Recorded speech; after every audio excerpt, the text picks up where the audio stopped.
เธอไม่ใช่อะที่ไปสบายเล่นหนู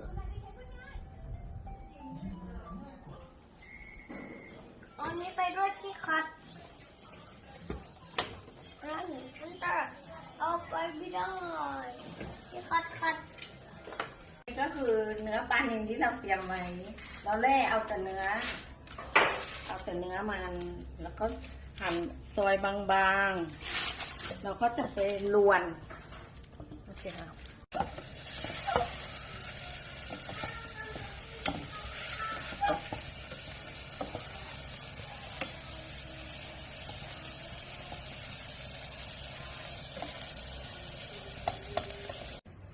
อันนี้ไม่ได้เราก็เท้าใหญ่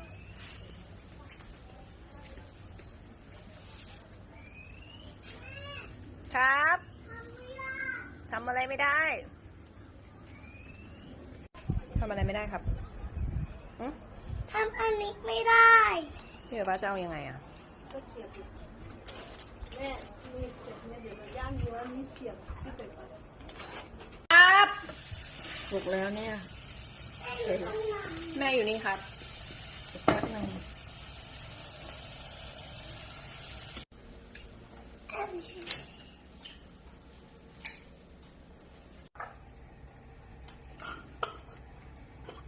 เผ็ดไหม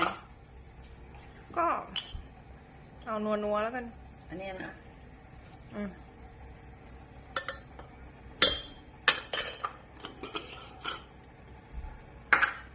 ไอ้พวกก็ไม่เยอะเลย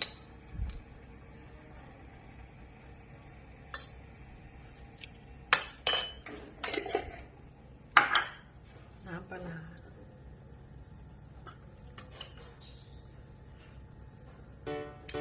ชอบใส่เต็มอันนี้น้ำปลาต้มสุก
ก็ได้นี่ยังไง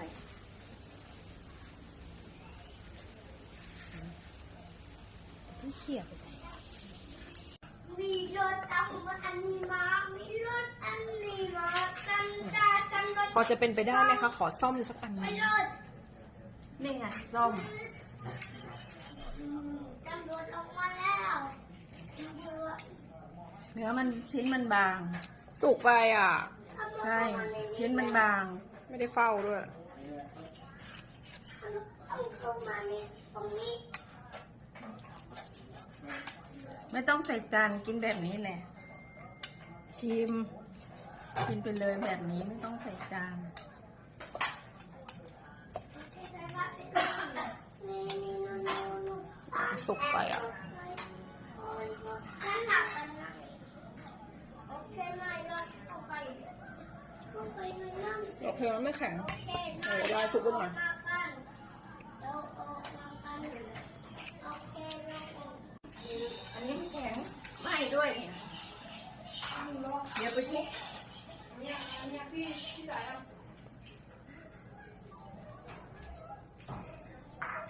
ถ้ามันไม่บางมันปอกไม่ออก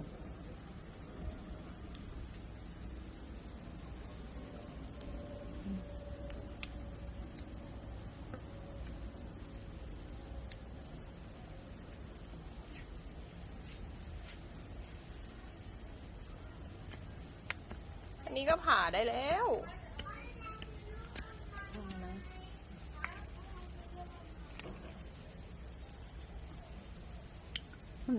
มันไม่ติดอ่ะนะเห็นป่ะ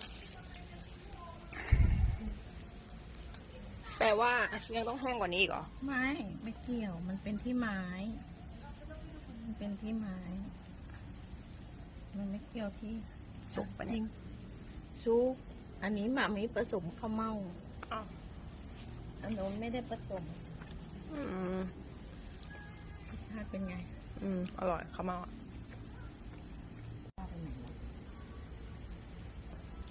ต้องแกะ เอาช้อนตักเลย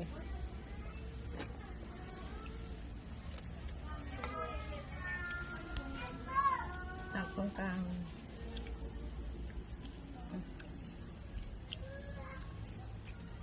อร่อยมาก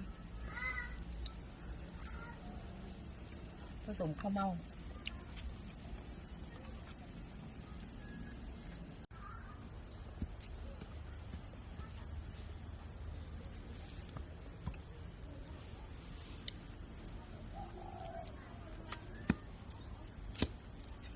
อย่าให้มันโดนเสือแค่นี้ไม่กว้างขนาดนั้น ยังไงวะ อ่ะ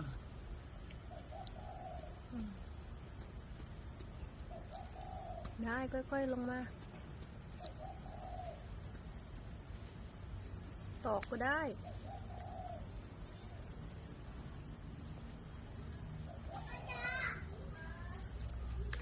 แล้วก็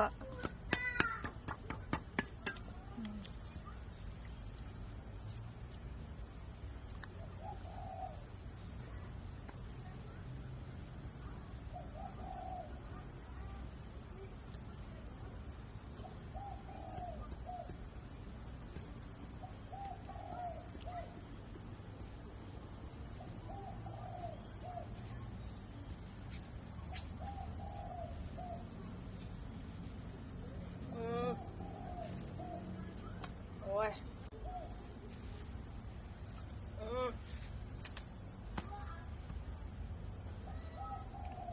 ดูว่าหมดรอบหรือยัง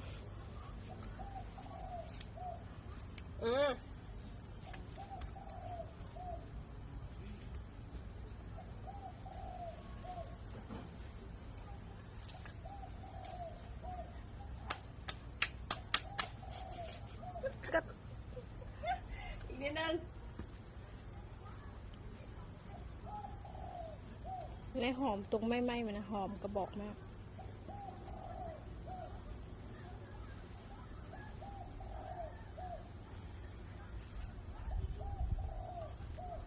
รอบแล้วไงต่อยาย ก็รอบอี ตัว ก เองทำนี่เสร็จแต่แรกแล้วมานี่นี่กินข้าวหลามเอาเสร็จแล้วกินอันนั้นโตอันนี้ไม่ต้องแกะอันนี้ไม่ต้องแกะ หอมมากเนี่ยดมตรงเนี่ยยูลองดมดูหอม อร่อยด้วย ยูกินป่ะข้าวเหนียวเนี่ย กินป่ะไม่กินหรอ ข้าวเหนียวอร่อยยุข้าวเหนียวแบบนี้อร่อย กินเปล่า เนี่ยเอาโอ้ตายแล้วเย็บใส่เยอะไป